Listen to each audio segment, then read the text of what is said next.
भारत की अर्थव्यवस्था एक ऐतिहासिक मोड़ पर है। जो देश कभी रॉ मटेरियल और सेमी फिनिश्ड गुड्स एक्सपोर्ट करता था, आज वही देश high value electronic product export कर रहा है। 2025-26 के वित्तीय वर्ष में भारत का इलेक्ट्रॉनिक्स निर्यात रिकॉर्ड ऊंचाई पर पहुंच गया है और अब ये पेट्रोलियम प्रोडक्ट को पछाड़ने जा रहा है। इस परिवर्तन के केंद्र में है आईफोन मैन्युफैक्चरिंग बूम। जी हां, भारत का इलेक्ट्रॉनिक एक्सपोर्ट अब सेकेंड लार्जेस्ट एक्सपोर्ट कैटेगरी बनने जा रहा। अप्रैल से सितंबर 2025 तक के आंकड़े बताते हैं कि भारत ने इलेक्ट्रॉनिक सेक्टर में 38.5 बिलियन डॉलर से अधिक का एक्सपोर्ट किया है और यह तेजी से पेट्रोलियम प्रोडक्ट्स के करीब पहुंच चुका है। सिर्फ स्मार्टफोन एक्सपोर्ट ही 1 लाख करोड़ के पार जा चुका है, यानी करीब 55% साल दर साल की वृद्धि। सबसे बड़ा योगदान है आईफोन्स का।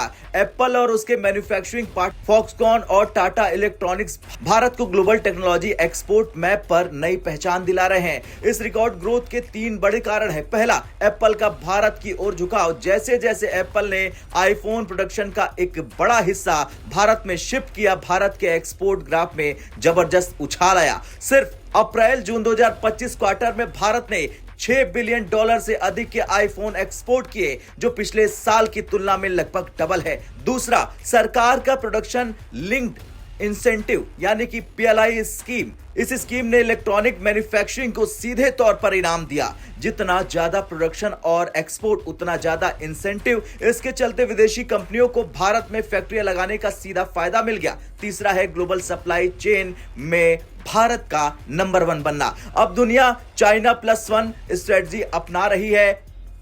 कंपनियां चीन से हटकर भारत और वियतनाम जैसे देशों की ओर आगे बढ़ रही है और भारत इस रेस में सबसे आगे है। पेट्रोलियम एक्सपोर्ट में गिरावट के कई कारण हैं। रूस से आने वाले सस्ते क्रूड ऑयल की सप्लाई अब कम हो सकती है, खासकर अमेरिका के दबाव के कारण। भारत अब अमेरिका से रिकॉर्ड मात्रा में क्रूड इंपोर्ट कर रहा है, जो महंगा पड़ता है। इसका सीधा असर भारत के रिफाइंड प्रोडक्ट के एक्सपोर्ट पर पड़ रहा है। मतलब पेट्रोलियम प्रोडक्ट एक्सपोर्ट का वॉल्यूम थोड़ा घटा है और इस गैप को इलेक्ट्रॉनिक सेक्टर भर रहा है। यह सिर्फ एक आंकड़ा नहीं बल्कि एक स्ट्रेटेजिकल शिफ्ट है जो भारत की अर्थव्यवस्था में आ चुका है और अब भारत रॉ मटेरियल आधारित निर्यात से टेक्नोलॉजी ड्रिवन एक्सपोर्ट की ओर आगे बढ़ रहा है।